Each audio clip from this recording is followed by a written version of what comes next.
Сәлем менің подписчиктерім, менің даусыма мән бермейміз, мен кішкене ауырып видеода түсірмей кеттім. Ештеңе етпес, бүгін бәрін реттейміз. Аяз ата, жаңа жыл біз үшін өте керемет, көңілді сезімдер қалдыратын мейрам, иә? Аяз ата, Санта Клаус, Дед Мороз, әрқашан олар мейірімді болды деп ойлайсың ба? Қателесесің. Ол әрқашан домалақ, сүйкімді ата болмаған. Санта Клаус расымен де Санта болған ба, бұрында да, қазір де солай болған ба? Білгілеріңіз келсе, экранға жақындап, және де тәттілеріңізді дайындап, кофелеріңізді дайындап алыңыздар. Санта сөзі қазақша киелі дегенді білдіреді, ал Клаус Николай дегенді білдіреді. Так, түсінікті. Маған түсініксіз болып жатқаны, Санта Лапландиядан, ал Николай Турциядан. Неге екенін білесіздер ме? Себебі киелі Николай нағыз Санта емес. Нағыз Санта расымен Лапландиядан, және оның шын аты Йола-Пуки болған. Йола-Пуки бұл қорқынышты мифологиялық кейіпкердің мейірімді Рождество атасына айналуы туралы қызықты шежіре. Фин тілінен тікелей аударғанда бұл есім Рождество ешкісі, Рождество Йол-Пуки ешкі дегенді білдіреді. Оның тарихы бірнеше кезеңнен тұрады. Ежелгі тамыры Нотти-Пуки ерте заманда Скандинавия мен Финляндия халықтарында Йол ешкісі деген дәстүрі болған. Ол кезде адамдар тері тонды сыртына қаратып киіп, басына ешкінің мүйізін тағып, үй-үйді аралайтын. Басты айырмашылығы ол сыйлық бермейтін, керісінше сыйлық талап ететін. Егер үй иелері дәмді тамақ немесе сусын бермесе, ол үйге бақытсыздық тілеп қорқытатын болған. Христиандық ықпал және мейірімділік уақыт өте келе бұл қатал бейне әулие Николай туралы аңыздармен араласа бастады. 19 ғасырда ол біртіндеп мейірімді бола бастады. Енді ол тамақ сұраудың орнына балаларға сыйлық әкелетін болды. Бірақ ол әлі де қызыл емес, сұр түсті тон киіп жүретін.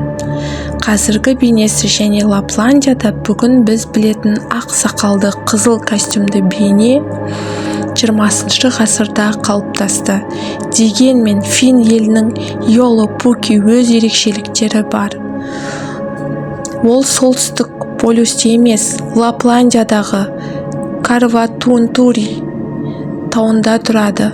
Бұл таудың пішіні адамның құлағына ұқсайды.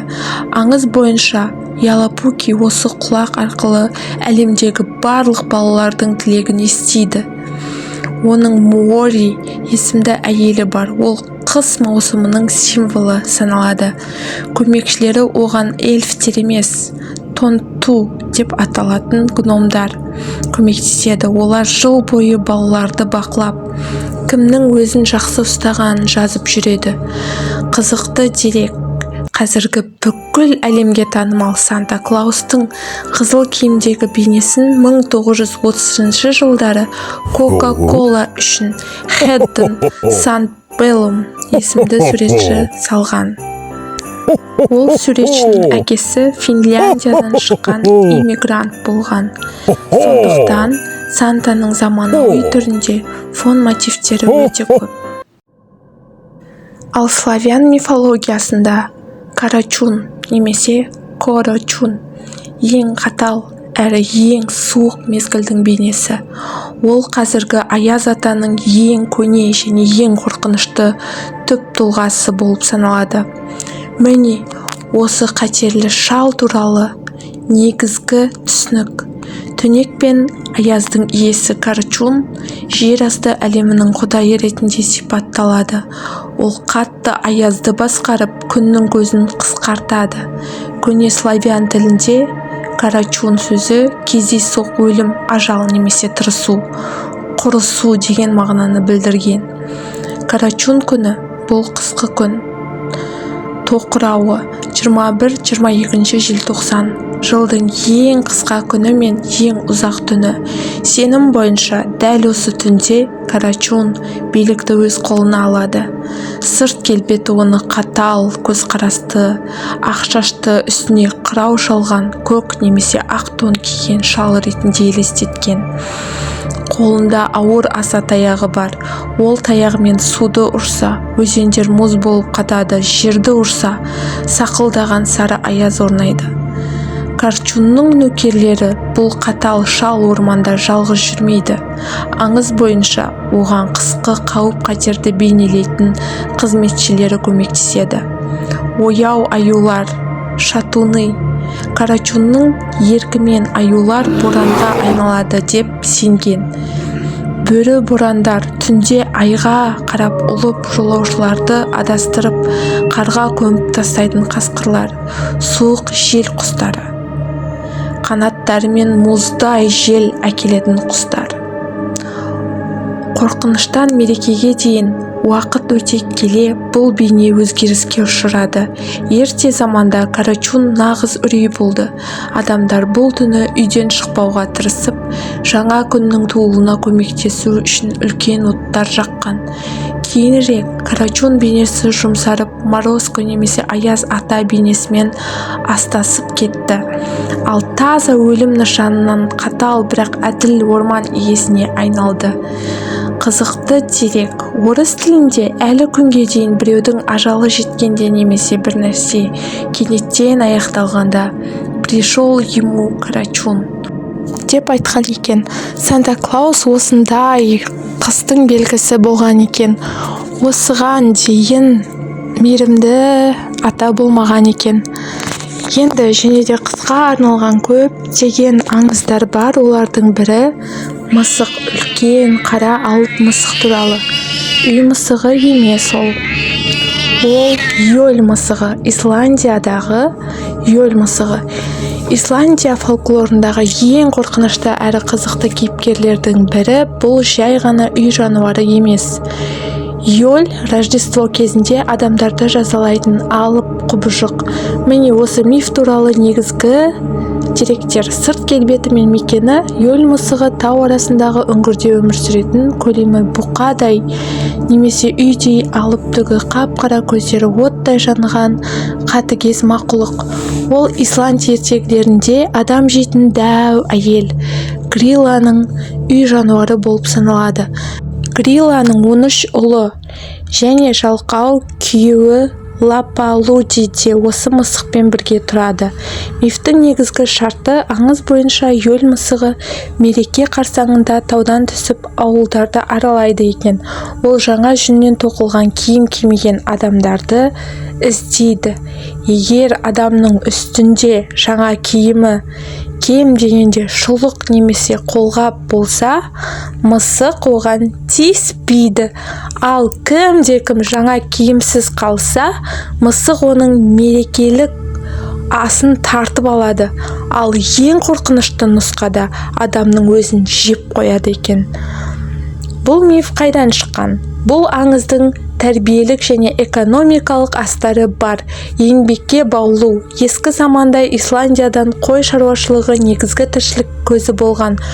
Күзде қырқылған жүнді қыс түскенше өңдеп, иіріп, киім тоқып үлгеру керек еді. Жалқаулықты жазалау. Кім ерінбей жұмыс істесе, Рождествоға дейін жаңа киімді болады. Ал жалқаулар үлгермейді, сондықтан оларды Йоль мысығы жеп қояды деп қорқытқан. Бұл әдіс әсіресе балалар мен жұмысшыларды жылдам әрі сапалы жұмыс істеуге ынталандыру үшін қолданылған екен. Бізді де Йоль мысығы жеп қоймай тұрып, жақсылап жұмыстар істеп, жақсы киімдер алайық. Тағы бір өте қорқынышты мифтардың бірі ол Крампус. Крампус туралы сіздер өте көп киноларды көрген шығарсыздар, иә? Ол жайлы Голливудта әртүрлі елдерде түсірген кинолар көп. Крампус европалық мифологиядағы әсіресе Австрия, Германия, Венгрия және Чехия елдерінде ең үлкен қорқынышты әрі қызықты кейіпкерлердің бірі.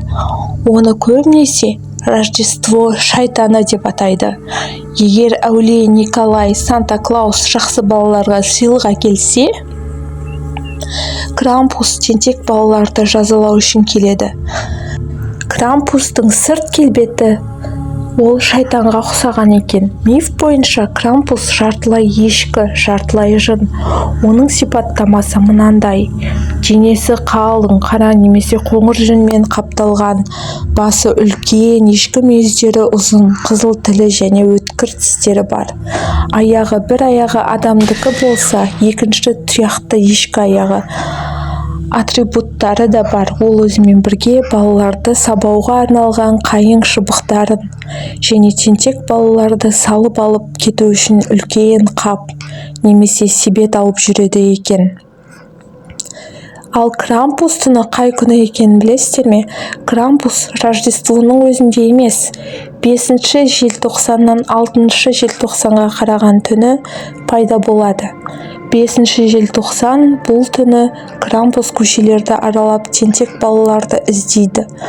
6 желтоқсан әулие Николай күні, келесі күні таңертең жақсы балалар өз етіктерінің ішінен сыйлықтар мен тәттілер тауып алады. Дәстүр мен қазіргі заман бүгінгі таңда Алып тауларының етегіндегі қалаларда Крампус шеруі дәстүрі өте танымал. Еркектер Крампустың қорқынышты костюмдерін киіп, темір шынжырлар мен қоңырауларды сыңғырлатып көшеде жүгіреді. Бұл мереке қазіргі кезде қорқынышты болса да көңілді фестиваль ретінде тойланады. Крампус Скандинавия мифологиясындағы өлім құдайы Хельдің ұлы деп есептеледі. Оның есімі немістің Крампен, тырнақ деген сөзінен шыққан. Ертеде ата-аналар балаларын егер тыңдамасаң, Крампус қапқа салып тозаққа алып кетеді деп қорқытқан. Бұл тәрбие берудің ерекше әрі қатал еуропалық әдіс болған. Тек басқа елдерде ғана емес, Қазақстанда да ондай қорқынышты мифтер бар. Олардың бірі жез тырнақ. Қазақ мифологиясындағы ең қорқынышты және жұмбақ кейіпкерлердің бірі. Ол тау мен орманды мекендейтін сырттай сұлу әйел бейнесінде көрінетін зиянды мақұлық. Сыртқы бейнесі жез тырнақтың оның ең басты белгісі ұзын, өткір әрі мықты жезден немесе алтыннан жасалған тырнақтары. Ол бұл тырнақтарын ешкімге көрсетпеу үшін ұзын жеңдерінің ішіне жасырып жүреді. Ол көбіне өте сұлу, бойшаң, үстіне қымбат киімдер киген әйел ретінде суреттеледі. Бұл оның құрбандарын алдап, өзіне жақындату үшін қолданатын айласы. Оның жанары суық, адамдарды арбап алатын қасиетке ие. Сондай-ақ оның күлкісі мен даусынан адамдар есінен танып қалуы мүмкін екен. Мінез құлқы және аңыздар бойынша жез тырнақ әдетте жалғыз жүрген аңшылар мен жолаушыларға шабуыл жасайды. Ол ешқашан адам ояу кезде тиіспейді. Ол жолаушының отына келіп, өзін адасқан жан ретінде көрсетеді. Бірге тамақ ішеді, әңгімелеседі. Тек адам ұйқыға кеткенде ғана ол өзінің өткір жез тырнақтарын суырып алып, адамның жүрегін осып жібереді.